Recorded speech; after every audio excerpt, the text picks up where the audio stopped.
What's up, bodybuilding fans? Welcome to Texas Bodybuilding News. I'm your host, Jason Martinez.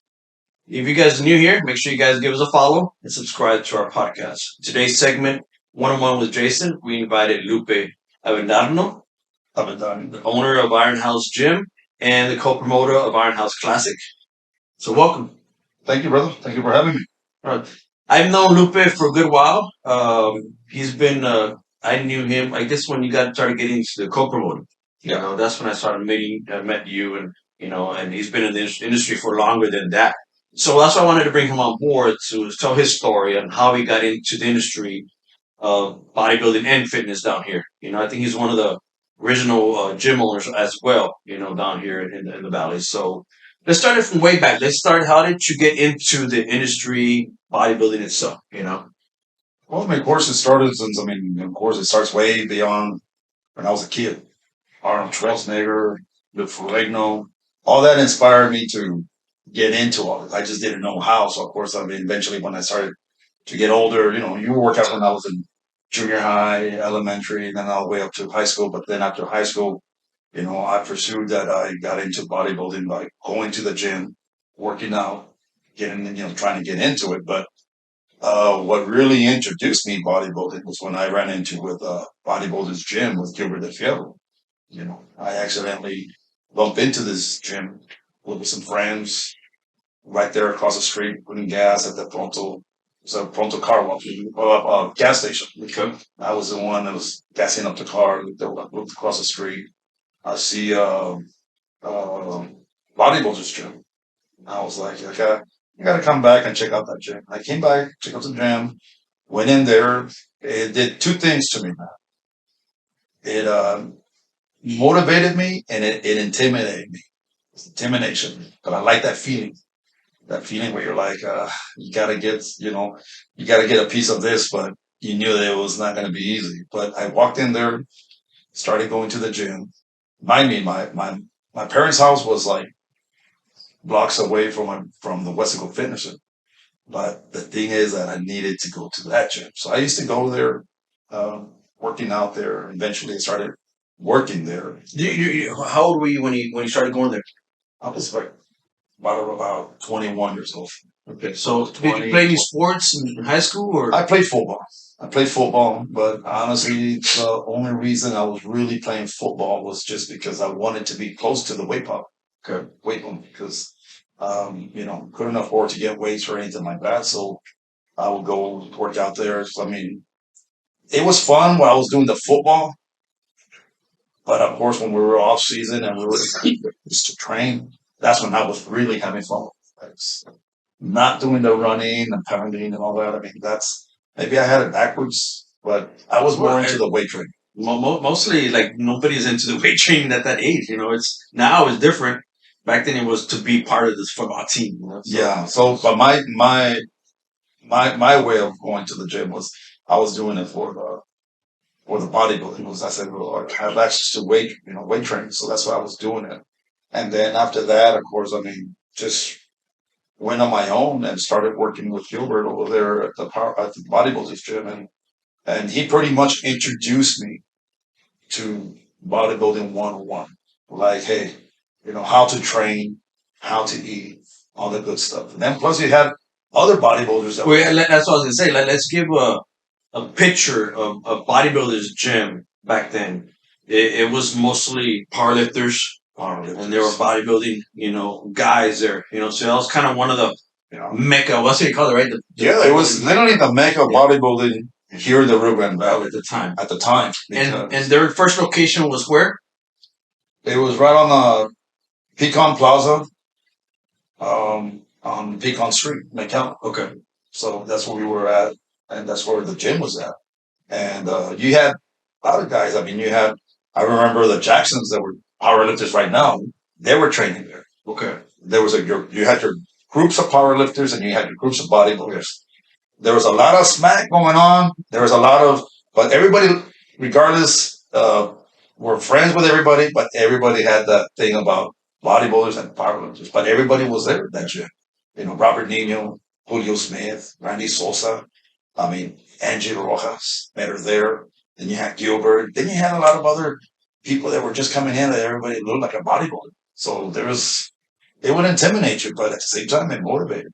You know, that's where I started working out. Started working with Gilbert, and from there, I remember he started to promote the Fierro Classic. That's how I got a little first taste of promoting because I helped him out with it.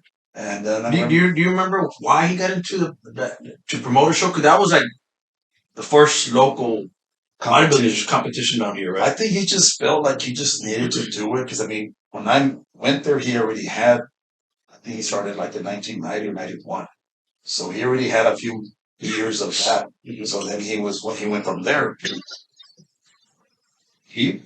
much, man. I mean, he was into. I mean, he was into bodybuilding. He competed himself, and so he just had that bodybuilding show every year, and he always, and it was so weird because I mean, there was not always like an actual set date until when time would come close, and then finally, okay, you know what? Yeah, we're gonna have it this day, and then he had trophies being made from Mexico that they'll bring them by. He had some really cool structure, sculpture trophies, and only a few. And of course, so I will go help him out with it. And when we go, and we had it there at Club X with Juan Gutierrez. Juan Gutierrez will also work out. He was a good friend of Gilbert, work out there at the gym. And he would tell us, yeah, he would always figure out a way to incorporate everything all together. A bodybuilding show, club, we'll do it before the night gets going. We were there. By the time you know it, once the show was done, the night came in with all the people for the club. So it's the way it was. I thought it was that's just the way I thought that's the way they were. No, So I remember that was actually my first show I did, and I remember at the time I was working out at the West Coast Fitness Center, and then they had a poster, and it was the ninth annual, Fierro Classic, Club X, and I remember telling Gina, my girlfriend at the time, I was like, how am I gonna do this? I'm gonna do this show, okay. and I was like, she was like, what are you gonna do? How do you do it? I don't know. Like you said, hey, we had magazines. I read magazines, cut carbs, did some cardio, and let's go. And I remember doing that show. And there was guys that were bodybuilding at that time, brother. I mean, they weren't talking.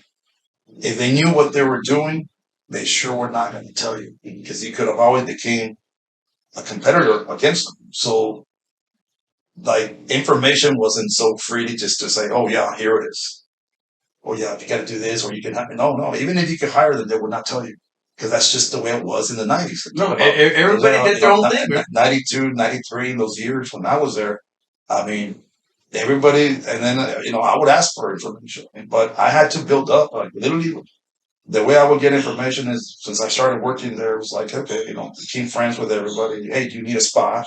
I'll be the spotter. I'll be, hey, take off their weights, put on the weights and help them out, gain their trust. And then they'll give me a little bit of, well, you just got to get on a high protein diet and cut some carbs. It's like, what the hell does that mean? Yeah. But I will take it. I would take it, and that's how I'll get information, and that's what I will go for. And then I was like, hey, okay. But it was hard to get information from these guys. Even Gilbert, I mean, he would tell me about egg whites, and he would tell me about, you know, high protein foods and all that. So he's the one that kind of guided me with all that. So then I started to take it from there. But 91, 92. I mean, imagine coming back with, I'm not going to eat this. I'm going to have some egg whites. And my parents were like, what the hell's wrong with you? What are you going to do with all the yolks? Yeah. Give them to the dog. I don't care. But the time was different at the time, but that's when all the time, I mean, I remember the raw training. We never had a camera, never had anything. I wish we did because all that hardcore, heavy training that they were really into at the time. I remember there was a female bodybuilder that was she was leaving, married to Rumble. Married. She was she's look her up, man. Hardcore chick. She's still all veiny and ripped and everything right now. And I guess she was a bodybuilder and she would train. And Gilbert and everybody would like follow her train. And she was just leaving from there when I got there. I guess I got to see her a few times, and then she left because she was going to Boston. She was married to a power lifter, but they're really hard. Like right now, Mary Jarumbo. I mean, you look into her, you'll be like, wow, she was there. And people like that were there that go by that gym. I got to see, one time I remember, Gilbert was really hardcore. And I like to talk a lot about it because the way this guy was is why I have what I have. Bodybuilders, I mean, Iron House Gym right now is kind of like a small replica of Bodybuilders Gym. Okay. Remember, we got a call one time. Hey, we got Marky Mark and the Funky Bunch in town. They didn't need a gym to work out. And I'm like, all right, well, we're here. Can they come in and work out there for free? And I'm like, yeah, sure. Without even getting viewers' consent, they come in and they go in there and they're working out. He was there, his bodyguard, big old guys over there, and then Mark Wilbur was there. So and then he didn't have very much cardio. He had some bikes in front, and I remember he had his feet on top like this. I was talking to him across the street. I mean, across the from here, and I was like leaning on the counter, and I was just with my hands up, like talking to him like, yeah. And he's telling me about, yeah, just making small talk to him. And Gilbert walks in and walks like this, and sees him with his feet on top of the bike, like this, the stationary bike.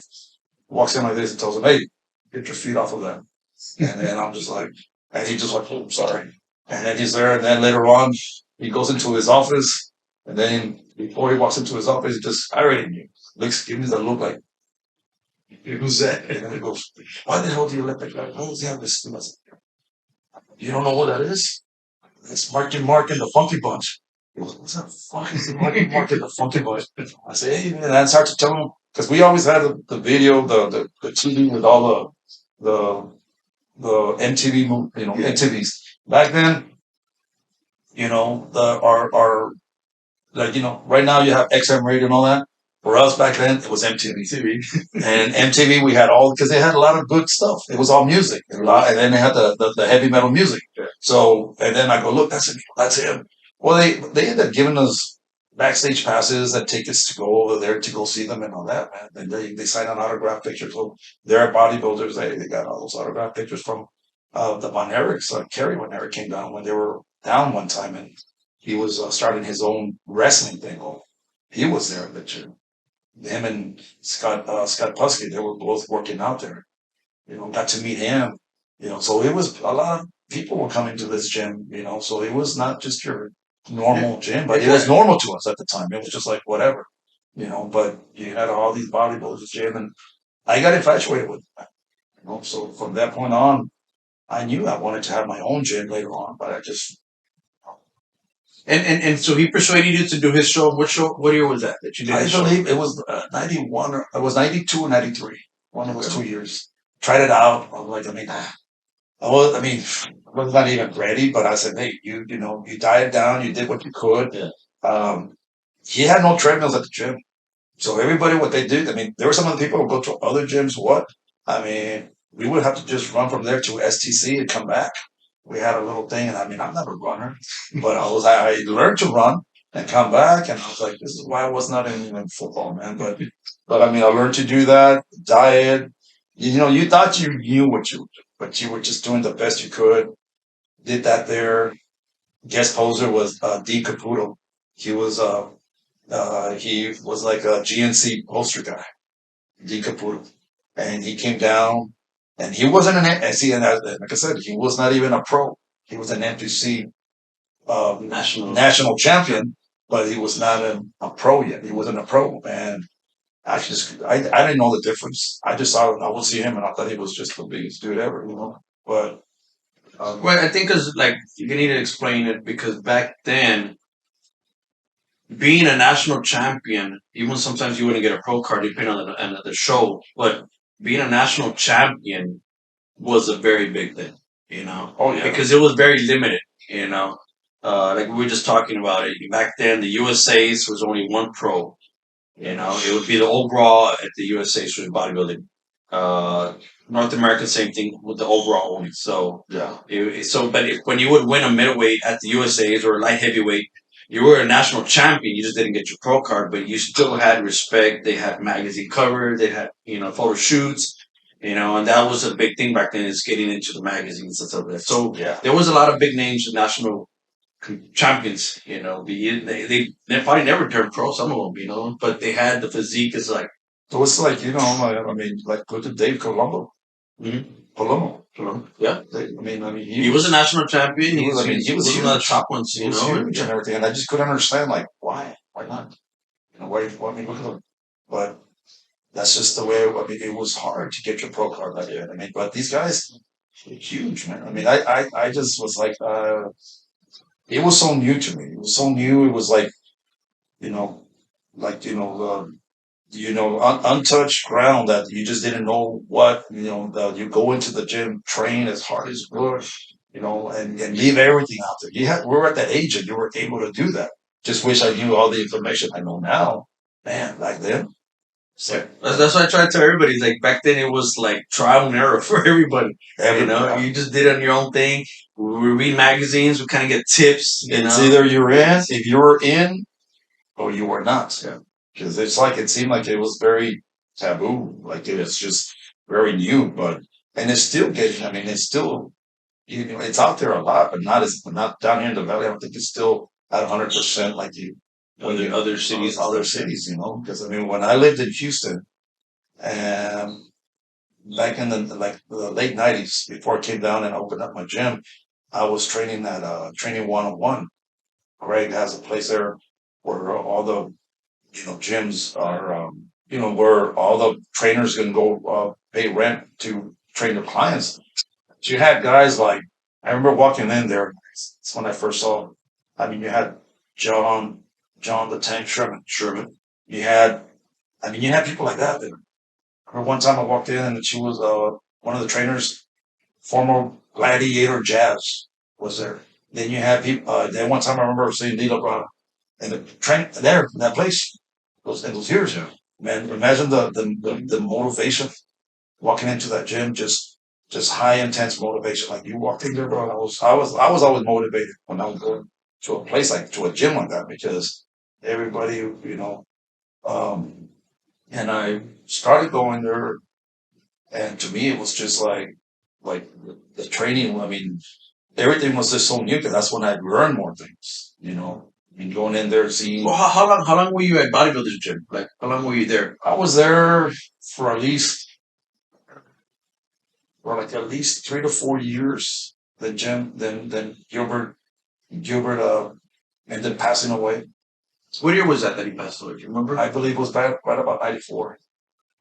Okay, 94. Between 93 and 94. He passed away. And then his sister took over the gym, and then they moved it to where somewhere around the museum was at. 23rd in Norlana. Yeah, well, we have moved it. We have. Oh, so you went behind your old location. Yeah, because I was with Gilbert when we moved from Vicom when we did the move to Nolana and 23rd. Okay, Yeah, so how many years was it there? It was there for like 3 years. Okay. Yeah, about 3 years. That's where I remember when it was in the corner of 23rd and Yeah. Norlana. And then they moved behind that location. Behind that location later on. And that was after he passed away. After he passed away, we moved it over there to that behind, close to right next door to the museum there in the Yes. Okay. by Bicentennial. They moved it there, and that's when I decided to do my own thing. And I moved up and ended up leaving up to Houston area, working in the valley for a while. And then I moved up to Houston, and I got more in touch with. I got to see more bodybuilding, like even more, because down here it was limited, and then up there you got to see it from the pros and you got to see people. All of this, like, wow. So I got to, and then you get to get information from different people that were like, but I remember, man, when I stepped, I mean, it's just, seeing, like I said, these pros there. And I said, there's no way that, you can compete with that. So I said, I said, what I need to do is I need to come down to the valley, open up my gym, create my name, create, my name, myself, and then finally, hopefully down the line. But that was always my goal was to do that.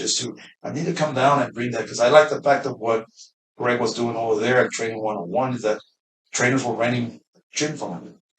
And they were bringing the clients, and of course the clients were paying at the front, but they're also paying the rent. Yeah. So I was like, And I said, and I always thought, man, that would be so awesome to have because the trainers were actually bodybuilders, competitors that were training competitors. And you just imagine so many of them. They had refrigerators where they're not selling stuff. They would say they can't grab the food. It's all the refrigerators of just bread meals, food. That was completely, this was like back in 95, 96 in those years. And I was just like, it's all this. That's something different because you can see that in the valley. You don't see that in the valley. Everything, if I have a fridge, I'm going to sell everything. But it's just like, but that's what I'm saying. It was just so different, man. So, but over there was like nothing. Everybody was ripped, veiny, so I just ended up. So when you moved, you said you moved to Houston. How long did Bodybuilders? Because it only lasted a couple more years, right? And then it closed down. Eventually, I mean, they lasted for a while. I mean, then they ended up selling it to other people. Okay. But they kept like Gilbert stuff there, pictures, you know. And then how many years when you moved to Houston? How many years were you in Houston? I was in Houston for a few years. I was over there in 97, 98, 99. Then like in 2000, I came down to open up my gym. So that's when you opened up your first gym. The first gym. It's the Power Shack gym. The Power Shack gym. Yeah. That was located where? Right on North Texas Boulevard in Westaco. Small little gym, 3,000 square foot. I had no idea. I'll be honest. I mean, I remember I kind of told my buddies, hey, I have certain friends that told me, hey, if you know anybody selling equipment or selling that gym, let me know. And then I got the call one time, hey, buddy, I'm selling equipment, got a, gym in Donna, went over there, saw it. It was actually a full equipped gym. Dumbbell, plates, bar, machines, everything. So the one in Donna was that from the Power Shack also? Well, some of that. The one that was off the frontage? No, but the thing is that this was down in South Donna, in a neighborhood by a store. Oh, okay. It was a gym that was there, but it was just like for like friends or something. But it was a full equipped gym. Ended up buying that, and I ended up just started real basic, putting mirrors up, and I started just to when I opened up the gym. I mean, I was just not even knowing if it was going to work out. It was just something that I said, you know what, I'm going to do this, and let's see what comes out of it. And you partnered up with somebody?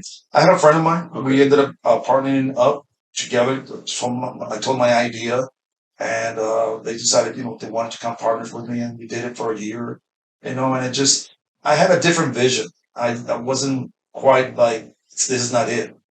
Different vision. I want something different. So we ended up partying, we just, I did my own thing. Okay. And so you had it for about a year. About a year. And then you guys broke off, and then you moved to where? I moved to the north side of Westaco. There was a warehouse. On North Texas Boulevard, down north. And it was a warehouse, and that's where I gave it the name Iron House Gym, because it was like a warehouse, heavy duty. I did try to put a little bit of CrossFit as well, because that was going on in Houston. There was combat trainings, boot camp trainings, and they were mixed. Back in the 90s, they were called like boot camp trainings and all that, but it was actually like tires and ropes and sandbags and all that, but outside. Because I remember people they were working now at the gym in Houston, and I would see that the trainers were outside in the parking lot. What the hell are they doing outside when you can be inside? Yeah, but. Well, that's the thing people don't realize. We always get everything, 5-10 years later, right? And we're always behind. Yeah, exactly. And I was like, well, let me go find out what's going on here. But and then that's what it was. It was all about that. Where it was just, they were doing different type of trainings, and I was just so intrigued with all that. I was just like, man, I said, this is so different, but. That was 2002 when you opened it at the North location. About 2002. Okay. And then I opened up that, kept that going, and was there for a few years before I found a location on the south side. I stumbled in there accidentally, and I liked it because I was something smaller, something just to where I wanted just to focus I wanted to focus with just personal training, because on the north side, I had a mixture of CrossFit, I had aerobics, and then we had gym and our personal training people. That was working out for me, but the other ones were not. CrossFit at the time was a little bit too new at the time in 2002. Yeah. So it was hard to get to. And people were asking like, why do I have to go outside and run? Why do I got to do this? When I mean, for that I can go do it myself or something or whatever. So I was like, and then aerobics, of course, for the girls and stuff like that. So this just wasn't my thing, So So you just wanted a old school hardcore gym, hardcore gym and just like bodybuilders and just focus on my personal training. That's all I really wanted. And I focused on myself, to bodybuild, get in there and start focusing on that. Of course, when you're running a gym, a business, and you're not too sure of how, you still don't know everything about it. It kind of took the fun away from bodybuilding because I had to focus on the gym if you wanted to become successful. So I couldn't do both at the same time. And so and then, you try to do everything. I tried to do it until finally I got it to where down the line I was able to focus on bodybuilding, but it took me about 10 years later to get there because everything else was not as easy as that. So you moved down to South location, and what year was that? 2004. So you were for when you opened up, you were 1 year at the Power Shack. Yeah, then I was there. Split up. Then you went to the North. I was 2002 for about 2 years. 2 years, and I just I'm a hardcore guy, bro, but I need AC. That place didn't have AC. Of course, you could open up the garage doors and all that, but it just wasn't kicking in for me, man. I was just like, you know what? And if I would have wanted to put AC, I would have to come out of my pocket, not the owner's money. So I said, I'm just gonna move away from here. I found that. So that's where you're 5,000 square foot. Yeah, that's where you're at right now. In the South Texas. South Texas Boulevard. And what really, got me to move there was because when I spoke to the owner, and he was from Houston, and we did everything to just talking through the phone, and he even offered, hey, well, you can rent it, or now if you want to buy it, you can buy it, I'll sell it to you. So he was willing to sell. So from the very beginning, I knew that. I said, well, you know what? That's why I moved there. So that way, eventually down the line, I, offered him, and I ended up buying the property. Okay, so you started as a lease. Then eventually you bought the building. And eventually I bought the building, and just barely a couple of years ago, I paid it off. Oh, cool. And then thank you. And then of course, and then the building next door to me, south of me, they were selling it. Mm-hmm. So, and I went and just gave a lady an offer, and then it took them about a year or two. And that's when you expanded. That's when I expanded. I went over and I bought the building next door to me. And then I ended up paying that one off as well. Not too long, just barely. So, and then that's when and that's what's helped me, I guess, be successful in this and be able to enjoy myself more doing other things compared to when you're just focused. When you have that big ramp and everything, I know it's not easy though. And that's why. And then you got the bug to get back into competing, right? I got 10 years later. 10 years later, when back in 2012, I competed it. I got into. I said, well, now I can focus on myself and focus on what I really want to do. And I went in there and I did it. And I started competing. I competed 2011, 2010, 11. Came back. I competed for 2 years. And that was the NPC. It was the Ghost Gym Classic. Ghost Gym Classic at the time. Yeah, Ghost Gym Classic. Okay.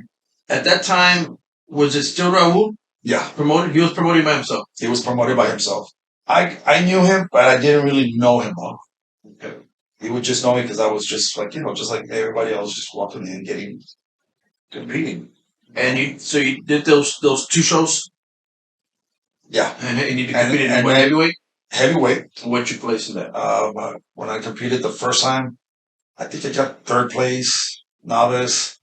And third, I think I just went with novice or something. I got 3rd place. Okay, I was happy. It was like, okay, I'm here. And maybe in the open too.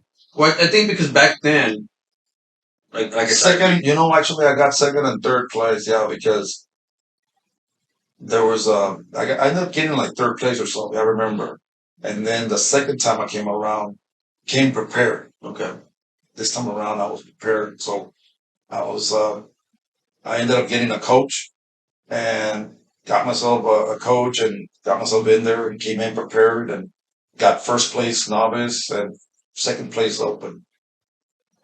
So who was your coach? Drawer Ress from Friends of Sheila Brown and Branch Warren. Okay, they're good friends. And Sheila, of course, Sheila's a good friend. Became good friends, and she recommended me. She introduced me to him and hired him, and then I went from there. So that was for your second show. That was my second show I did, and we were already talking about off season and all that because I was already getting pumped up to keep on going.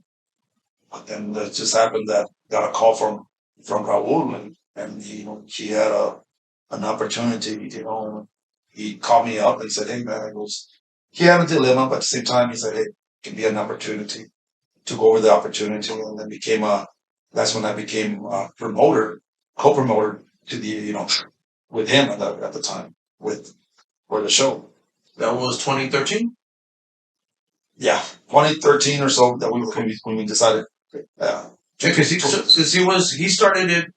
Actually, it was 2010 and 11 when I competed. Okay, and then in 12 it was the That's first when annual, you became yeah, the first annual Iron House Classic. Iron House Classic. And I thought, okay, well, you know what? I'm gonna promote the show, run my business, and all that. I can still pursue my bodybuilding. But I mean, the show, I mean, it does take a little toll on you because you have all these deadlines and everything that needs to be done by NPC the way they want it to be done. So I said, well, let me see. And I go, you know what? Let me focus on this. Let me see how this goes. So, and and I like and I had to grow as a promoter. The past years, every year was a growing stepping stone for me. Like, learning something new, learning something different because, chairmen will come in and they expected things. This needs to be done, that. And so we were really on our, tiptoes. Because when you started, it was the promoter, the head promoter, no, not the promoter, the chairman. Who was the chairman? At that time, female, right? Lee Thompson. Oh, it wasn't the female one. No. Oh, so you were when Lee Thompson was. Lee Thompson. Lee Thompson was. And when Raul called you and told you, hey man, I have an opportunity to go co-promote, the show.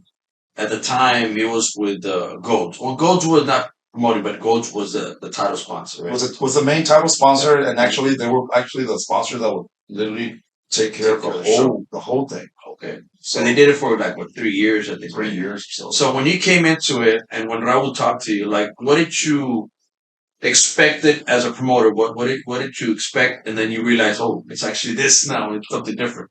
You know. I mean, I really didn't know what to expect. I mean, he was pretty much letting me know everything that we needed to get done. Like, NPC wants this. I mean, we got to get that. And of course, I was like, man. I mean, it was some work because I mean, you gotta you when you have like you have a guest poser, just a guest poser. I mean, you gotta pay him. You gotta get their flights. You gotta set them up on hotel, and then you have also food and all that. That's just him. Now, when you have to rent a center and you have all this, you do have a pretty big, expense at the end. You have judges. Yeah. You gotta get the rooms. You gotta pay for them for coming and the mileage and all that. So you have an expense, but I was up to the challenge because I wanted to learn what it took to run a show like that. Yeah. So that's something that was not expected. That's something that just came out of the woodworks where I was like, oh wow. Because I mean, that was beyond the dream. My dream was just to bodybuilding, work my way up and see where I go. But when this landed, I was like, I said either I it was an opportunity. It was a window of opportunity that I noticed. I said, okay, either I take it and I seize it and I make something out of it, or what. And I said, well, and that's what I did. I said I took over. I took over that opportunity, and ever since then, I mean, we've been to now is our tenth year anniversary. This is 10th year anniversary of Iron House Classic. Yeah, because 2020, because of COVID, it would have been our 11th year. Okay. But we didn't have a show that year, so this is actually our 10th year doing this, and we've had some experiences. I mean, sometimes some run smooth, sometimes some don't run very smooth. But at the end, nobody sees that. They only see the show. They don't see it. But to us, it's more like, we got to do it. And it's always been like that. It's been another story to that because it's been a good story, you know, where it's rewarding. You get to meet all these pros, and then you see all these competitors. And then it started to build up a dream where I said, man, I want to have, you know, all these competitors coming to our show, and you just see everybody, you know, I mean, happy about the you know the placing, their medals and their trophies and all that. Try to do the best you can to do that, you know. But um, And when you took over, you guys were doing it at the McAllen Civic Center, then? at the Civic Center, You did that for a couple of years. that was for a couple of years. We liked it, that location, Yeah. because it was, um, first of all, the rent wasn't very much. Second, the auditorium seating was good. It was perfect for what we needed. Well, the way it was set up, yes, it was actually good because it was auditorium, but it was level stage. Yeah. It was perfect, man. So you know, to us, it was like awesome for. I mean, it was perfect, ideal place to do it. And you know, when they said they were going to knock it down, or we're going to go to the convention center or something, you know, that was a challenge because, you know, I was excited too because I go, you know what, I know that the show is growing, so we need something, you know, bigger, better, whatever. You know, we went to the convention center, and then actually we went to the Performing Arts Center. The Performing Arts, yeah. Yeah, that's a beautiful venue. I love the venue, everything about it, but it's just that it was just too big. But I think for the bodybuilding show, I like it where you're at now Yeah, because it just the layout is better because not only you have the vendors out here, you have the audience, and then you have the back area, yeah. bigger area for the competitors as well. I like it personally as well because of the vendors. You can interact with the vendors a lot better. Yeah. You don't have them out Well, that's there. what I'm saying. Like that's what I'm saying. Yeah. It's all in one area. It's all one area. It makes everything look much better, and that's one thing that I really liked it. I go, wow, because I mean the vendors are the ones that really go out there, and you know, I mean I want to help them out to where they can promote their businesses and sell what they want to sell and all that good stuff. So you know, I want everybody to be happy. So we're all in one big size, like you said. You know, it makes the show better. You know, and of course, you know, auditorium seatings and all that. But to me, I was like, no, you know what? I think we're gonna stick with the convention center, and this year that's where we are. We're at the convention center, same place like last year, you know. So it's, but everything's been running smooth lately. You know, we've been getting things going on, and you know, got the hang of the show. You know what to expect now, what not to expect. You know, Let me ask you something. Do you and Raul hit butts? You know, on ideas or something? always, we always do. But at the end, we come out. Sometimes we do, sometimes, but we always like, okay, you know, this, or hey, I got this guy. Well, I want this, you know, like, and then it usually comes more like with sometimes with guest hosts. You know, sometimes I'm like, hey, you know, I want to get this guy over here. Then sometimes, you know, and he always said, you know, we have a budget, so we have to. And sometimes I want to go beyond the budget because I want to get big names and people. But then I'm like, okay, well, that's fine, no problem. But you know, he's been doing this for so long, but he knows what he's doing because you know, at the end, I mean, we get good guest posers for the budget, and I like to keep like now that since like you know we go to the promoters meetings, and when I go to the promoters meetings, that's another one, man. That's something that I never ever thought in my life that I will be amongst all these pros. We have a promoters meeting. Just imagine this picture. Like I'm going to a promoters meeting, and before they used to have it on the phones with Lee Thompson. And they call on the phone. Everybody's on the phone, whatever, and they're talking about this and this and this, and then he hangs up, and everybody starts hanging up, whatever, and that's it. That was the meeting. When Betty Pariso and Ed and Betty Pariso, they started to have the promoters meetings. We had to go to Arlington before that, you know, and we would go out there. But it was good because they would, it was a promoters meeting, lunch was on them, and we're there. And you would get feedbacks from other promoters and how to make the show better. What was the The promoters meeting was anything having to do with changes, anything with changes or what's going on, insurances, lawsuits, and stuff like that with the NPC. Because there's a lot of things going on with the NPC. They've been getting sued a lot, things like that. So things that they needed to tell us about it, they'll have it, and then at the same time, we were able to interact with all the promoters. Okay. But I mean, I'm on a table. I'm here next to like Steve Krupo, Amanda. Then I remember it was me. Then it was like Branch, Johnny Jackson, and then it was like, you have all these people around you, and I'm just there like I'm more starstruck than anything. Yeah. But I'm trying to keep myself cool. I'm just there like talking to Branch, like and he's looking at me like who are you? Yeah. Lila Brada. I grew up. I mean, but all these people. Because you know how I told you about walking in to going to the gym in Houston and seeing all these pros there. I remember seeing John Sherman there and all that. And then through the times that we started promoting, he came down a few times. So, I got to introduce myself to him. Hey, he was a judge. Yeah. I introduced him, hey, how you doing? And next thing you know was, I remember the promoter meeting, I walk in there and John goes, hey, what's up, Lupe? How you doing? I was like, made it. Why is they Part of the circle. I made it. Yeah, he called me by my name. I said, and I told him that story, and we were good friends. And I told him, I said, I grew up watching these guys. Lila Brada was one time I had the shirt on and I had my sweater because it was cold over there. And he was like, uh, man, I like that shirt and the sweater. He goes, where can I get one? I want one right now. And I had no inventory. I had nothing. His brother goes, let me get your number, bro. And I'm like, all right. So, but we became good friends. I hired a hunter. I mean, they gave me a good price, treat him good, became like a family, But never in my wildest dream would I ever thought that me be doing this. Never. But it all came from bodybuilding, just with the dream. Bodybuilding, owning a gym. I mean, it wasn't easy, but you pay your dues to get there. So just like yourself, you got to the gym, you became a pro. I mean, it's not easy to become a pro. So you work your way up. So it's just on this end, I was just like, man, and that's something that it's like, wow. And I always look back at those things, hey, if anybody wants to do anything, you can do it. You just gotta, put your foot in and get and do it, get it done.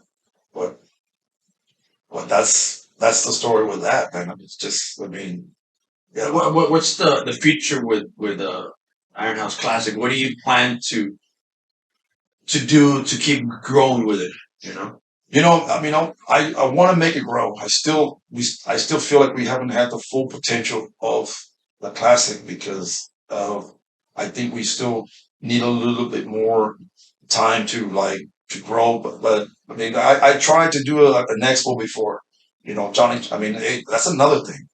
When Johnny Jackson is calling me, he called me like, hey, hey, it's me, Johnny Jackson. I'm like, yeah, hello, I know who you are, man. I was like, of course, I've hired him before. We became good friends. We exchanged numbers, but you hire them, and you get to talk to them and get to engage and, and become friends. And when he calls me, like, they had just built their, he had his organization, powerlifting team, his own, powerlifting league. So he wanted to come down and be part of my show. So I said, that's something that I've always wanted to do. Yeah. I've always wanted to make it into an expo where we had all these vendors, we have powerlifting, strongman, had the whole works. I've always wanted to have that. So I'm still aiming for that. But I think it's going to take a little time to get it done because it's to organize everything all together. Have you noticed? Is it the fact that here in the valley, like you said, bodybuilding is not as big still? Like it's grown, but it's still not as big as other states. I mean, other cities in Texas. Yeah, yeah, because it's popular, it's growing, but it's still not as big. It's not as big like we want it to be. A lot of first timers that want to just come down, and a lot of people like to come down because they're like, you know what, a lot of people don't know me down there, so I'm gonna go compete, see what how it is or what, and see if they want to qualify for the nationals and all that.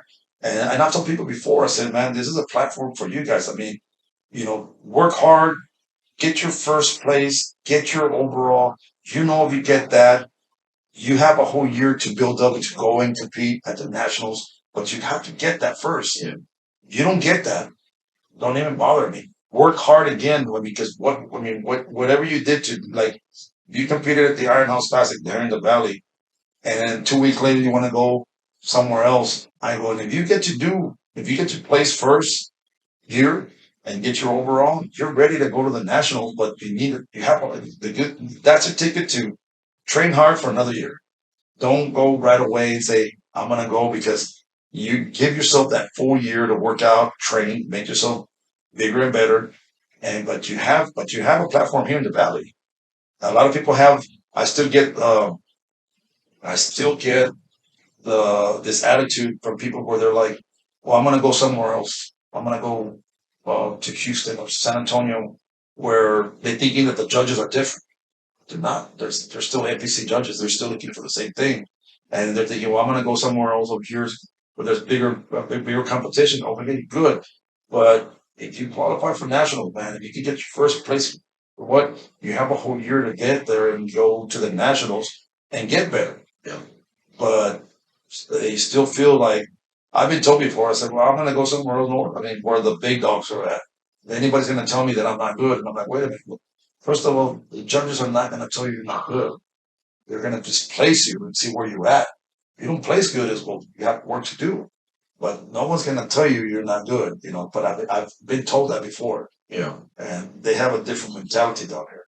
So, and we're trying to change all that by just keeping going and doing what we're doing, by promoting bodybuilding and the shows, and, men and females, I mean, if it's bikini or wellness or whatever it is, but at least we have a platform here to do that. But What would you say in the last 5 years? What has changed to make it bigger and better for you guys? the, I think that, the word's getting out there more. We've been promoting more. I mean, we have been trying to promote the show more out there. More people are starting to see it more as well. So there's train. I mean, there's trainers. There's people that bring people down here. I mean, from San Antonio, Austin. I mean, you know, I'll have people calling me from up there. But I think it's just you know having to promote the show, because it's work. It's like everything. It's like, you have to grow as a promoter, and see what you can do to make it better and bigger and better, and people like it. I mean, when people tell me, man, I'm getting ready for the show, there's people that actually like Saeed. Mm. So he just loves to come compete. That's it. Even if he wins first, he knows that he can qualify to go to national. He doesn't want to do that. He just loves the fact that he can come here. It's in his own backyard, and he gets to compete and work hard for something. Yeah. 10 years that you've been promoting the show, which is the best year you would say that it was just the best year that you ever had one? There was a year ago we were not even national qualifier, and I don't know what happened that year, that we just had all these competitors that came from all over the place, and we were at the convention. We were at the Civic Center. Okay, so The Civic Center, and I remember that day everything went so smooth. We had tons of people in there. I mean, that was one of, like, maybe my third or fourth year running the show, where it wasn't. I mean, we were still, like I say, we were not national qualifiers yet, but we had many competitors like we were. But it was just that day that, I mean, remember that, the quality of the competitors that were coming in, and all these competitors that were in, and all divisions, and the females and the bodybuilders and everything. I mean, it was just. I mean, I just saw. I was like, man, when I saw, like, the quality of the competitors that were coming into the show, that's when I started to say, okay, you know what? I was trying to grab, and we started to grab people's attention. People are starting to know about the Iron House Classic, so So do you think when they made every show national qualifier, it changed a little bit for the shows? it drives and it helps because we were always trying to strive for national qualifier. Lee Thompson never let us. He would say, you know what, get 100 competitors. And then it took us a couple of years to get to 100 competitors. And from there, he was like, now get 200 competitors. But then he was out. When Betty Parisi came in, they had a different attitude. And now Sandy Williamson is in there. And she is awesome. She just completely let us know, like you guys are the promoters. You guys are the ones that are putting the money into it. You guys run your show how you want. It's like right now, there's no stress for it's stress free. Everybody can do what they want. Because right now it's Sandy, Berna, and John, right? Yeah. All they're the ones that are They're all chairmen. there. Yeah, they were chair, like I said. And yeah, man, it was like she's so open to the promoters because I mean, last year went to one of the I think it was last year. Yeah, they went to one of the workshops, and she was there, and Verna had already told me like it's good to go out there so you can go meet her, you need to go meet her, this, she wants to get you. So I remember I walked in there to the workshop, and I walked in there like, oh, okay, and I said, I took a couple of competitors of mine, and I told them, hey, so you guys can see what's going on, so you can see what they're looking for and all that, and we got there, and Martin, what's his name? Kevin, Kevin Martin. But he's one of the guys that he also helps. He was like, "Hey, oh, Sandy Williamson, Sandy needs to talk to you." It's like, looking at him like, "That's fine." And then later on, I remember I went to the bathroom. Hey, guys. And then later on, he goes, "Hey, you talk to Sandy?" I'm like, "No." Well, make sure you don't leave until you talk to her because she needs to talk to you. And then he goes, "And I want to be there to see this." It's like, oh man, like what the hell's going on? So honestly, bro, I got mixed emotions. I'm thinking like, Am I getting in trouble or what's going on here or what? But and then I remember I get there, and then when they had a break, and then he goes, "Come here, come here," and Kevin's taking me over there to her.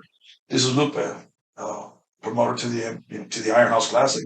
She was like, "Oh my God, yeah." She was all open arms. Do you need anything and this and that and all these things? And I was just like completely something that was not expected. And she was just like, giving us, just talking to me about like, anything that we need as promoters and whatever, what do you think, whatever we need to do to whatever it is. She was just open arms, completely lovely, to work with. And I was just so glad that she was, you know, working with us in that way, because, she is, Sandy is, what's it, she's the main, like the head judge for the Mr. Olympia. Well, she's an IBB judge, head judge. Yeah, she's the head judge for the Mr. Olympia, and she's our promoter. So, and she's the right hand man to NPC Jim Manning, and she's here making room, like she's telling everybody, like, okay, hold on, and she's making time just for me to talk to her. I was just like, wow, it's like, man. And then you see the caliber that she's in, and just I was like, wow. So it's been a wild dream, a wild ride to this, promoting, because you get to meet so many people that are so big in the industry that you would thought that you would just be like never in the world that you'd be even mentioned. And then I went to another promoters meeting. No, I went to another workshop in Austin, and I remember she was introducing the promoters, and I was like, and then they all had a big story, like Betty Pariso became pro and pro and pro, Sheila Brown, pro John Sherman, and then I was there like, I remember like this, like, and then she goes, and Sandy's like, where's Lupe Avendano? Where are you? I was there like, oh my God. So there I am getting up. I mean, but hey, but she didn't care. She's like, hey, you're a promoter. This is what you got to do. And so So of course, and I'm there and I'm just, talking about, she lets them she gives us time to talk about our shows. So we can promote our shows at the workshops. So we're there. So, and she really, loves that to do that for us. So I was just like, man. So that was like, and every year, like when like I said, like now for like the promoters meetings, she's the one who does it. And they talk about stuff that I'm just like, wow. I mean, we're there, but seeing like last year I was there with Johnny Jackson, Steve Kuplo. Well, you gotta say it's family. It's family. Yeah, So part of it somehow, some way. yeah, so it's like, and it's easy to, because now we all connected. And this year, what date is your Iron House Classic this year? September the 3rd. September 3rd, uh, Saturday at the McAllen Convention Center. Are you bringing a guest poser this time? Who are you bringing? I'm bringing Steve Kuplo. Steve Kluko. Steve Kuplo, yeah. I got to talk to him and we got to bring him in. So he's coming down for the Iron House Classic. And how's it going right now with registration and stuff? How does it look in this year? It's looking good. There's competitors every day. People are registering, so they're coming. The numbers are coming in every year. I mean, every day they're coming in. So it's looking good. Usually, we get a lot of. I try to tell people to register online because that way you get to avoid the late fees. Yeah. There are some people that just love to come and Last sign minute. at the last minute on the last day. I'm fine with it. I don't mind an extra $50, but why don't you want to avoid that? That you sign up, and if you want to add an extra addition, um, division, you can always add it there. But at least you're in. Yeah. Even with one division, just put yourself in Well, there. I think what else also helps is knowing how many competitors you can do your goodie bags and get an estimate of how many competitors you have so far for the show to run it smoothly. So this is a really great show, here in the Valley. I think it's after the Fierro Classic, which was a local show, but it wasn't sanctioned. Then Cornerstone became an SPC sanction, and it's been going on since then. Yeah. Like Lupe said, they've had it already for 10 years. So it's a great show to go. Just even if you're not competing, but go support our local bodybuilding show here in the Valley. So make sure you guys go out September 3rd at the McAllen Convention Center. Make sure you guys go. If you have any competitors, make sure you guys register ahead of time. We are officially 5 weeks out now. Yeah. 5 weeks out for the show. And I remember I was honored to guest pose at your show. I believe on the 20th. Well, because brother, I mean, one thing that I like, having us here, being from the Valley, being from the same deal is like we have the platform. We need to promote, like, all these new pros that are coming out. I need to expose them out there. I want to expose them out there. You new pro, you want to help us out the show, let me know. So, because I mean, I want to expose it. Hey, we got these new pros. All the pros come to the show.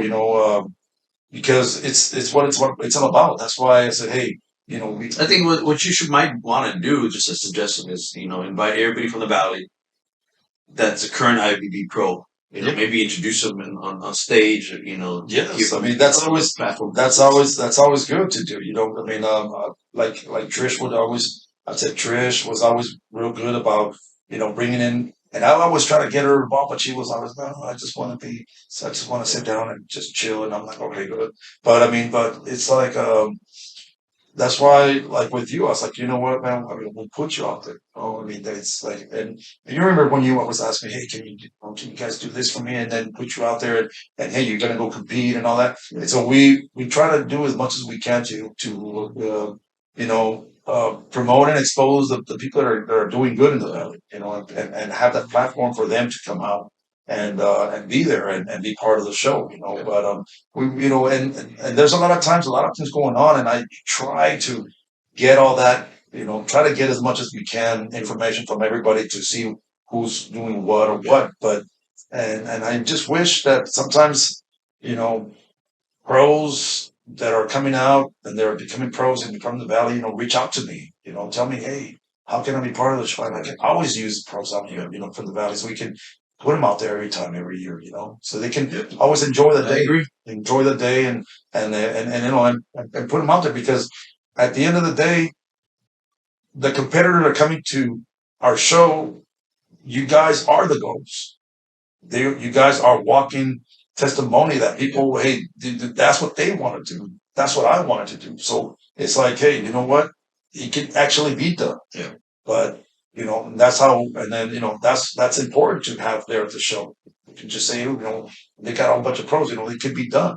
People from, and it's good to see a lot of these pros that are coming out here in the valley now. And then, yeah, every year at least one. So they're far it's coming. been They're really coming good, out. And so I always say, hey, reach out to me. You can find me on Facebook, Instagram, Lupe Avendano, Iron House Classic, or Iron House Gym. And if there's any way I can put you guys out there at the Iron House Classic, and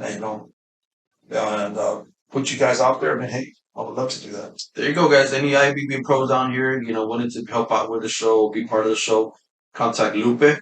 We'll put his information out here so you guys can give him a follow. Any competitors, out here, good luck. Got 5 weeks to go. Yeah. So next time, make sure you guys follow us at Texas Bodybuilding News. For coaching, CoachJasonMartinez.com. For my team, Team Jack. Give us a like if you like the video. Make sure you guys share and subscribe to our channel. So until the next time, stay healthy. Get the last rep in. We're out. Peace. If you guys interested in the great line of supplements, go ahead and check out Jack Factory. Links in description. Use my code, Jason. You can save 15%. Let me tell you about the stack I love. I love taking my Nitro Surge and I combine it with the NOXT. Get hell of a pumps, great energy, great workout. Love it. They got your pre-workouts, protein, fat burners, essentials. So go check them out.